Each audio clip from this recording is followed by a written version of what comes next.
again, my name is Deborah Boyer. I'm a project manager here at Azavia. We're a geospatial software company, small family-owned company in Philadelphia, and we work on projects primarily connected to academia, nonprofit, local government, and we're really focused on how technology can be used to make better urban communities where citizens all feel like they can contribute to building a better community. So this has long been an interest of ours. How do we bring together this idea of sustainability and urban forestry and community? And as Lara outlined via the definitions of citizen science, there's lots of different ways that people think about it in terms of a definition. I like to think about citizen science in terms of the opportunities. So these are 4 main areas that I see as being strong ways that both municipal groups, nonprofit groups, academic organizations can think about getting the public involved. So there's the obvious one of encouraging public engagement with urban forests, getting people excited about what they can do to build greener communities. There's also getting people interested in your organization's mission. It's one thing to donate money. It's one thing to call and complain about the tree dropping leaves on your car. But it's another thing to really contribute by gathering data and volunteering to support that organization's mission. So that can seem overwhelming. How do we do those things? Thankfully, there's also an opportunity to explore lots of different options for citizen science projects. And those might vary in terms of cost, time commitment, and location. Some, as Lara referenced, the crowdsourcing ones could be done from your computer at home. And others might involve field data collection. There's lots of different options. But I think it's also really important to understand that this is an opportunity to gather data that you can share back with the public. This is not just data that becomes another thing that influences what you do. It's also a way to provide information to other organizations and to the general public to influence what they're able to do and to support urban forestry as well. So that is kind of the rosy view of it. There's obviously challenges as well. Organizing and running such a project requires lots of different resources, not just financial. Time, community involvement is always a very complicated topic. Making a project accessible to many groups is certainly important, but how do you do that? How do you reach out to diverse communities? How do you keep the logistics of an event in a way that many different people are involved? And how do you keep momentum after a single event? If you ask people to come out and gather data on trees, is it a one-off and they're done? How do you get them to keep coming back and understand that this is something that they can continue to contribute to over time? And certainly reviewing and sharing the results of the project takes time. All that data that Lara showed around this study took a lot of time to compile and to be able to present. So you have to factor in that it's going to not be you hold the event and then you're done. There's lots of other options and lots of other work that needs to be done. I want to look at a few citizen science examples. Lara mentioned a couple of these as well. I was not involved in every single one of these, but they're, I think, really good examples of ways that you can have a varying level of involvement in citizen science projects. So Casey Trees in Washington, D.C. has done a number of different projects that involve everything from tree inventory to temperature study to a phenology study to iTree ecosystem analysis, and they have several pages on their website that talk about their citizen science initiatives. And I like to mention these because I think that that shows kind of the range of what people can be involved in. Asking somebody to learn how to do an iTree ecosystem analysis is going to require some training. Asking somebody to note the temperature on a particular day might involve less training, but still contributes to gathering data that can help influence where you might put trees. A project that I have been involved in is Tree Map LA, which was organized by tree people out in Los Angeles. And it was around mapping trees and gathering information on species, diameter, condition, things like that. And they ran an event that they called Thirsty Thursdays for a while, where they encouraged people to come out after work, gather this scientific data, note it in an online application, and then afterward they all go grab a drink together. So it became a way to both do this scientific research, but then also build community as well. So those are kind of focused on like the community element. The city of Edmonton in Canada has a project where they look at how you can make tree data available online. So in that case, the data has been collected. They put it out on this open data portal, excuse me, and then they encourage residents to add stories about the tree. So what does this tree mean to you? What influence has it had on your life? They give trees to students in grade school, and so how do you feel like a connection with your tree? And while that might get closer to the idea of this kind of science education rather than citizen science, I think all three are good examples of how you can use technology and in-person events to build community while gathering data that actually influences what the organization is eating. There's a few others as well. The Greening of Detroit is a nonprofit in Detroit, obviously, that has been able to map over 20,000 trees using interns and volunteers. And that data is certainly supporting tree maintenance and also supporting where they might plant in the future. So that is data that they can use to influence, to help support their mission, and then also determine where they might plant in the future and the effectiveness of their project overall. Canopy, which is in California, does a young tree care survey and make the reports available online. And I think that's a great example of how this data that you're gathering using citizen science is then contributed back to the community. So the reports are freely available on their website that provide an overview of what the volunteers were able to gather during this young tree care survey. And that in turn also makes people aware of the needs of young trees and how they require a little bit more maintenance. There's a few others as well. Treezilla is a project in Great Britain. I think it's important to recognize that this concept of urban forestry and citizen science is not just a U.S.-focused thing. There's lots of research being done across the world. Excuse me. And then right here locally, Philly Parks and Recreation has a project called the Philly Forest Science Project, where they have worked with volunteers to encourage people to gather data on several experimental planting sites, looking at how certain new species that haven't been widely planted across the city are doing in these park locations.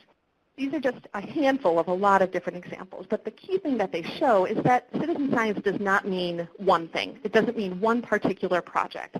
It means lots of different ways to get the public involved and then to also share the data back with the public and influence your mission and organization. So at this point, you might be thinking, how do I even get started with all of this? I think it's important to consider what projects would be beneficial both to your organization and to the citizen scientists. I'm not a huge fan of projects where you expect people to contribute but then don't share information back. I think it's important to share those results and show that it is also benefiting the volunteers as well, that we do in any type of volunteer activity. Certainly learn from what other organizations have done. Discover, what went well, what didn't go well. There's lots of great ideas out there and build on what other people have done. It's also important to have a specific scope, time span, and logistics for the project. Maybe this is a one-off. Maybe you are doing one data collection for 1 month and then you're done. Maybe this is a project that you want to hold a pilot data gathering event for this summer and then you'll build on that in a previous summer. Just think through what the logistics are and create a plan for making sure that you can share results in a timely fashion. Beyond citizen science, though, and building on that idea of sharing results in a timely fashion, I want to talk a little bit about this concept of trees and open data. You may have heard open data has been kind of a trendy term for the last few years, and I think it's something that we in urban forestry are contributing to more frequently, but there's still kind of this little bit of hesitation about sharing data related to trees, and is it a liability, which is perfectly understandable.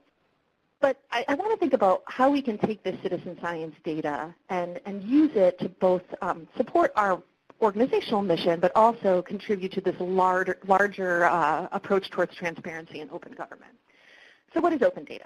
It's freely accessible, structured data. It's often, but not always, related to governmental groups. So you might think of open data portals like the ones I mentioned there, the federal portal, the Los Angeles portal, the city of Chicago. A lot of cities have these open data portals, but it doesn't have to be. There's citizen science projects like eBird that Lara mentioned, or nonprofit websites like Friends of the Urban Forest in San Francisco, who do make data that they've collected available online to download. The whole goal is the information is available to the public, they can access it and can use it for other purposes. So again, what are the opportunities here? I think you can share that data and encourage public engagement. Again, it can generate interest for your organization's mission, but it can also support new collaborations and applications based on those data sets and lets people measure your program effectiveness and find places for improvement. So again, I understand it can be a little nerve-wracking to make your information publicly available, but it also opens up new opportunities for collaboration. There are challenges, just like with citizen science. Certainly selecting the data and organizing it require resources, and making it available involves more than just posting a CSV file that somebody can open in Excel. You need to make sure it's organized. You need to make sure that the data has been cleaned up and can easily be usable. You need to make sure there's no legal restrictions and that liability concerns don't limit what you're able to put online. And finally, you need to make sure that the data is discoverable and that people can actually use it. So what license are you going to put on it? Is it something that can only be used for education? Is it something that anybody can download and use for whatever they want. These are questions you seriously have to think through, but if you take the time, I think there can be a lot of great opportunities around releasing open data. I'm going to run through a few of those now. So here in Philadelphia, just a couple months ago, there was a project called Open Data Vote. And the goal was to encourage people to get involved in this idea of transparency through releasing data. There's a portal here called Open Data Philly. It's unique in that it's not solely a governmental open data site. It's also run by a number of nonprofit and business organizations as well. So the purpose of the Open Data Vote was to encourage nonprofit organizations to nominate data sets that they wanted from the city of Philadelphia, that they felt would make their mission easier to complete if that data were available. And then the general public was enabled to vote on those data sets for several weeks. And then the top 3 or 4 data sets, the team behind Open Data Vote would help work with the city to get that data released. And the results were actually, and I think this is a great example of how urban foresters can get involved in open data.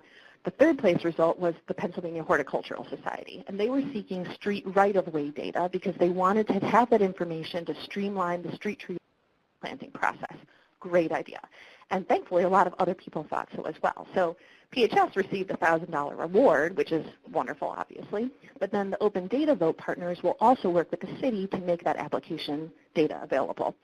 So I think this is a great example of how data can seem like, we're giving everything away. What are people going to do with it? But having access to this information can actually encourage people to get more excited about the urban forest and also make our lives as urban foresters a little bit easier. Another example of how kind of collaboration and pushing for open data can improve access to information is an event that was held several years ago in Philadelphia called EcoCamp. So this was a workshop that sought to bring together the environmental and technical communities around this concept of what can we do with data.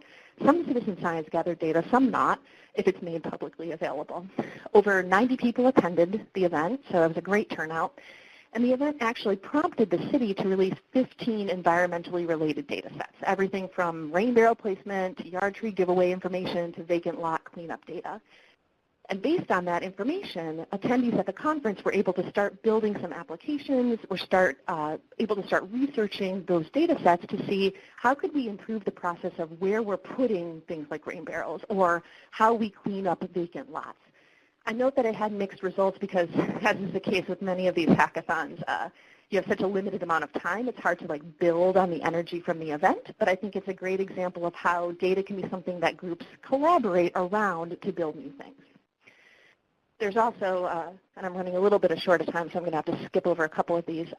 A project that I've been involved with a lot is called Open Tree Map, and we recently released a new set of features that look at identifying optimal planting locations. There's similar projects both from iTree and an application called Trees and Health, and many of them are based on openly available data sets such as the National Land Cover Database, the U.S. Census, and the Urban Tree Database, which was put together by researchers at the U.S. Forest Service. And this is a great example of how making data available enables people to build new applications that lots of larger organizations are able to use. So you might say, I'm never going to have the chance to work with the National Land Cover Database myself, but because it's publicly available, that means that a different group, whether it's a for-profit organization or a nonprofit organization, can use it in an application that they're building. So I'm a huge proponent of open data, both as a way to share information with the general public and as a way to enable new collaborations and ideas, whether that's just data from your personal organizational work or if it's data gathered via citizen science. So I realize this might all sound like very cheerful, happy, clappy, yay, yay, everything always goes well. And I'd like to think that open data plus citizen science equals happy trees and happy people. Most of the time. Certainly there are times when it gets a little bit more complicated than that. One project that Lauren has pointed to and I have pointed to as well, because I think it really can serve as a model for being ambitious at what you can do with citizen science, is the Trees Count 2015 project in New York City. So in the end, over 2 years, 2,241 volunteers helped map 666,134 street trees. They did 34% of that work. And all of the data was eventually made available on the New York City street tree map, and I have the links in there. And I was fortunate to be involved in this in terms of building the technology that supports gathering the data, but it's been incredible to watch NYC Parks really take to heart this idea of making data available and enabling people to work with it and explore how it can encourage additional sustainability initiatives and get people excited about the urban forest. So there's an open data workshop in June 2017. There's lots more information available about the census there. And then the code written for the census, for the technology, is actually available as open source, meaning somebody else could take it and set up a similar project. I say at no cost, but you have to be a software developer, and obviously there'll be hosting costs, but at least the code is available. So this gives a kind of a brief overview of what the technology looked for that, but it encouraged members of the general public to come to events and map trees based on a particular block, and then walk through just a list of basic questions. You know, how far is the tree from the street center, or from the intersection? Is the tree alive? What is a rough guess of its species? Are you confident? Does it look like it has problems? And really kind of guided people through the data collection process. And then in the end, and I love this, although please don't laugh at my pitiful numbers. I only went up for one event from Philly to New York. They sent a personalized activity report, which I thought was a wonderful way to update people on the results of the census. So, and here's a copy of the map, and I think Phil just dropped a link into the group chat if you're interested in checking it out. So I need to wrap up now, but these slides will be available in the recording if you have more questions. But how do you get started with this? I think it's important to discuss, you know, what are your data needs? Don't get involved in a citizen science or open data project just because it's trendy. It needs to make sense with your mission. Who can you collaborate with to really make sure this data is available in a way that benefits the participants, the citizens who are giving of their time, and also your organization, who is very obviously giving of its resources to organize these events. So there's a couple ideas there. Talk to your city agency. Look into various open data portal toolkits. Some of them are fairly low cost. And think about what other organizations are doing. I always like to say copying is never bad if somebody else has a great idea. And then quickly, two last resources. The Data Management for Urban Tree Monitoring Software Requirements is a report that Laura and I worked on that provides guidelines around gathering data in terms of software.